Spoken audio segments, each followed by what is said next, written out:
U.S. President Donald Trump has imposed a 25% tariff on Indian exports, effective August 1st, as part of a broader strategy targeting nations with significant economic ties to Russia, including military and energy purchases. This decision is a response to India's high tariffs and its substantial trade with Russia, which Trump views as counterproductive amid global efforts to pressure Russia over its military actions in Ukraine. The tariff is intended to exert economic pressure on India, challenging its expectations of preferential treatment and complicating ongoing negotiations for a bilateral trade deal aimed at achieving a fair, balanced, and mutually beneficial agreement. Despite the severity of the tariff, the Global Trade Research Initiative, GTRI, notes that India is not in a worse position than countries like the UK, EU, Japan, Indonesia, and Vietnam, which have signed trade deals with the US by making significant concessions.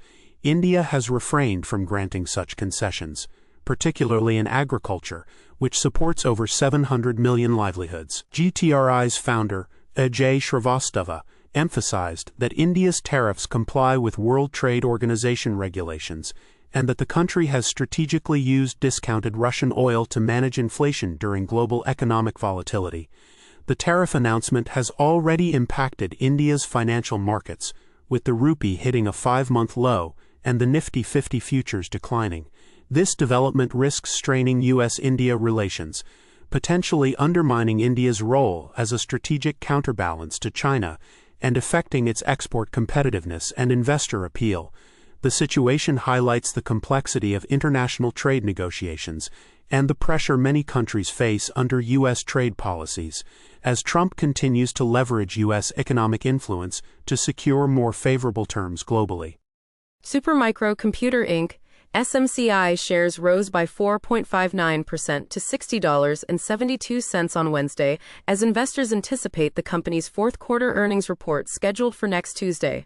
This report is critical, as it will indicate SMCI's ability to manage challenges within the AI hardware sector. Analysts predict an EPS of 44 cents on revenue of $5.88 billion, following a third-quarter miss where the company reported an EPS of 31 cents on $4.6 billion in revenue. CEO Charles Liang attributed the previous shortfall to economic uncertainty and tariff impacts. The upcoming earnings and management commentary are expected to provide insights into SMCI's strategy and performance outlook amid these headwinds. Investor sentiment remains cautious due to potential delays in the Stargate AI supercomputer project involving SoftBank and OpenAI, which could impact the broader hardware market. Recent analyst ratings reflect this uncertainty, with JP Morgan and Mizuho maintaining neutral stances, while Bank of America rated the stock as underperform. Despite this, Benzinga Edge rankings highlight SMCI's strong fundamentals and growth potential, with a quality score of 95.36 and a growth score of 87.60, indicating robust financial health and market performance. However, its value score of 60.20 suggests the stock is not undervalued, aligning with the mixed market sentiment. Economist Peter Schiff has criticized former President Donald Trump's stance on currency valuation, labeling it as highly inflationary. Trump recently expressed a preference for a weaker dollar, arguing it could boost U.S. manufacturing and tourism by making American goods and services more competitive globally. However, Schiff contends that such a policy could lead to economic instability, as a weaker dollar increases the cost of imports, thereby driving up inflation. The U.S. dollar has already depreciated by over 10% this year against a basket of foreign currencies, marking the steepest early-year decline since 1973. This depreciation has sparked concerns about inflation and the broader economic impact on American households, who may face higher costs for imported goods and services.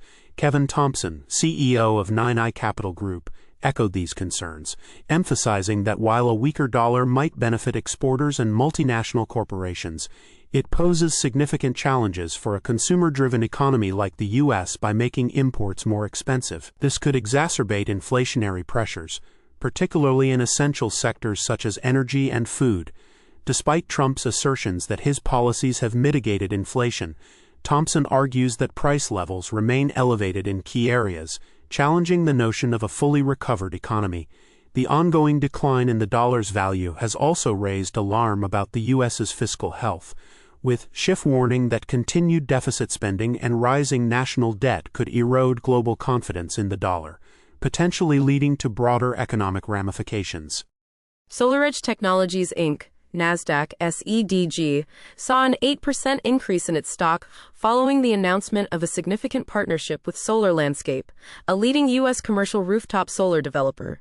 This agreement involves the supply of U.S.-manufactured solar technology for over 500 commercial rooftop projects across various states, scheduled for installation in 2025 and 2026. The collaboration aims to accelerate the deployment of solar energy across large-scale commercial and industrial rooftops, leveraging SolarEdge's domestically produced components to meet the rising demand for American-made solutions and streamline project timelines through a localized supply chain. This strategic partnership highlights the potential of commercial rooftops as a largely untapped resource for distributed solar generation. Solar Landscape has secured 40 million square feet of rooftop space for solar installations, aiming to generate enough energy to power 80,000 households. The initiative aligns with domestic content requirements and emphasizes the importance of a resilient supply chain, evidenced by SolarEdge's creation of approximately 2,000 American jobs through its manufacturing operations. The deal reflects a broader trend towards sustainable energy solutions and domestic manufacturing in the U.S. solar industry. It underscores the growing integration of renewable energy within the commercial sector, with potential implications for market dynamics, energy policies, and SolarEdge's market position. This development is likely to bolster investor confidence in SolarEdge, contributing positively to the company's performance in the renewable energy market. The stock market is poised to enter a traditionally sluggish period, as historical data from Wolfe Research indicates that the S&P 500 typically experiences average declines of 0.3% in August and 0.7% in September. This contrasts with the positive performance seen in July and the anticipated gains in the final quarter of the year. Currently, the S&P 500 has been performing robustly, achieving a 3% increase month to date, nearly doubling the typical July return. Year-to-date, the index has risen over 8%, driven by strong earnings reports from major companies like Alphabet. Market analysts, including Chris Signek of Wolfe Research, anticipate a consolidation phase as the market enters this seasonally weaker period compounded by potential policy signals from the Federal Reserve.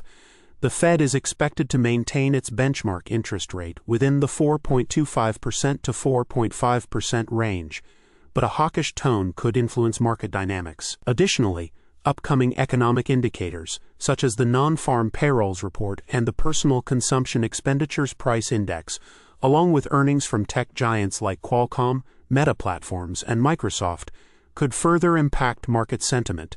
These developments could signal risks, particularly if inflation remains persistent, potentially keeping interest rates elevated longer than anticipated. The FTSE 100 closed largely unchanged on Wednesday, finishing just 0.62 points higher at 9,136.94, as investors awaited the U.S. Federal Reserve's interest rate decision. The broader market sentiment was mixed, with the FTSE 250 and AIM all-share indices both declining slightly. European markets saw modest gains, with the CAC 40 and DAX 40 each rising by 0.2%. Across the Atlantic, U.S. markets showed minor fluctuations, with the Dow Jones slightly down and the S&P 500 and NASDAQ Composite posting small gains. The Federal Reserve is widely expected to maintain its current interest rate range of 4.25% to 4.50%, marking its fifth consecutive hold this year. This decision comes amid stronger than expected U.S. economic growth of 3.0% in the second quarter, driven by decreased imports and increased consumer spending. In corporate news, GSK shares surged 4.8% following its report of better than expected quarterly earnings, driven by strong performance in its specialty medicines division. Conversely, HSBC shares fell 5.0% after reporting a 27% drop in pre-tax profit for the first half of the year. Despite maintaining maintaining its interim dividend and announcing a $3 billion share buyback plan. Taylor Wimpey experienced a 6.0% decline in its share price after increasing its cladding fire safety provision by £222 million. Meanwhile, International Personal Finance's shares jumped 19% amid takeover discussions with BasePoint Capital, potentially valuing the company at around £500 million. The commodities market saw Brent crude oil rise to $72.99 per barrel, while gold prices fell to $3,292.75 per ounce. Morgan Stanley has raised its price targets for 5 major players in the AI chip sector, including NVIDIA, Astera Labs, Broadcom, Advanced Micro Devices (AMD), and Marvell Technology, reflecting a strong confidence in the long-term growth potential of the AI semiconductor market. Analyst Joseph Moore emphasized the increasing demand for AI computing power, particularly from data centers and driven by both traditional and emerging cloud providers, as well as consumer internet companies. This demand is largely fueled by the acceleration of inference workloads requiring more computing power. NVIDIA is notably positioned to benefit significantly from the resumption of AI chip sales to China, a key market for its products, with its stock seeing a 2.1% increase, closing at $179.27 after its price target was raised from $170 to $200. The upcoming launch of NVIDIA's Blackwell chips and related technologies in the latter half of 2025 is expected to further boost its sales and market position. Similarly, Astera Labs and Marvell Technology experienced notable stock gains of 8.8% and 7.1% respectively, following their price target hikes, while Broadcom's target was increased to $338.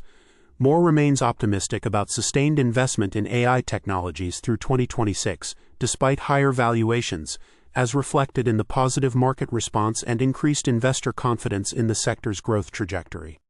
The main financial event highlighted is the growing threat of government debt to central bank independence, particularly in the context of the United States. The article discusses how excessive government borrowing could lead to fiscal dominance, a situation where monetary policy becomes subordinate to fiscal needs, potentially undermining the Federal Reserve's ability to control inflation. This concern is underscored by the political pressure from President Trump on the Federal Reserve and its chair, Jerome Powell, to lower interest rates to reduce government borrowing costs. Former Fed chairs Ben Bernanke and Janet Yellen have expressed alarm over the politicization of monetary policy, emphasizing the importance of keeping politics separate to achieve better economic outcomes. The key entities involved include the Federal Reserve, President Trump, and economists like David Beckworth, who emphasize the dangers of unsustainable government debt. The article also references the International Monetary Fund's warnings about the undermining of central bank independence. The potential impact of this situation is significant, as it could lead to higher inflation if central banks are forced to accommodate large deficits through monetary policy. This could erode the credibility of central banks and lead to financial repression, where governments impose measures to control interest rates and force institutions to buy government bonds.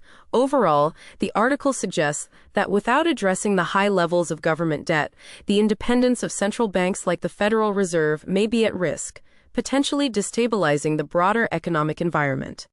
The Indian IT sector faces potential challenges as the U.S. imposes a 25% tariff on goods, which, though not directly targeting IT services, could lead to significant indirect effects. According to Nitin Bhatt, technology sector leader at EY India, these tariffs might increase input costs for U.S. companies, prompting them to cut back on discretionary tech spending. This development coincides with the Indian IT industry's ongoing struggles with macroeconomic uncertainties and the rapid evolution of artificial intelligence, AI. Indian IT companies may need to adapt by shifting to hybrid delivery models, expanding geographically and integrating AI to remain competitive in the global market. Tata Consultancy Services, TCS, India's largest IT firm, is responding to these challenges by planning to lay off over 12,000 employees, about 2% of its global workforce, as part of a strategy to become a future-ready organization. This move, coupled with single-digit revenue growth reported by top Indian IT companies in Q1 FY26, underscores the sector's difficulties amid geopolitical tensions and economic instability. TCS's Managing Director and Chief Executive, K. Krithivasan, highlighted a demand contraction due to these uncertainties, with hopes pinned on a recovery in discretionary spending once the global situation stabilizes. This cautious outlook reflects broader industry concerns about delayed client decision-making and the need for strategic adjustments in response to shifting market dynamics. Qualcomm has reported fiscal third-quarter earnings that surpassed Wall Street expectations, with adjusted earnings per share at $2.77 compared to the anticipated $2.71, and revenue reaching $10.37 billion, slightly above the expected $10.35 billion. Despite this positive performance, Qualcomm shares experienced a decline in extended trading.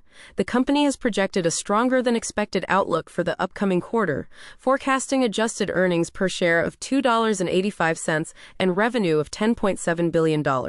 This guidance exceeds analyst predictions, which were set at $2.83 per share on $10.35 billion in revenue.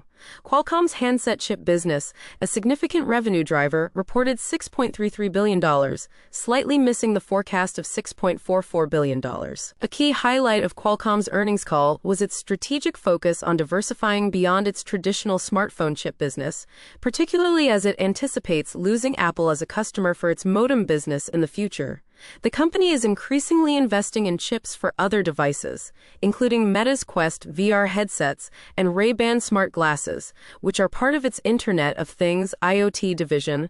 This division generated $1.68 billion in revenue, benefiting from robust demand for Meta's smart glasses, as confirmed by EssilorLuxottica's report of tripled sales. Qualcomm CEO Cristiano Amon emphasized the company's commitment to personal AI, focusing on AI applications that operate on devices rather than cloud-based solutions.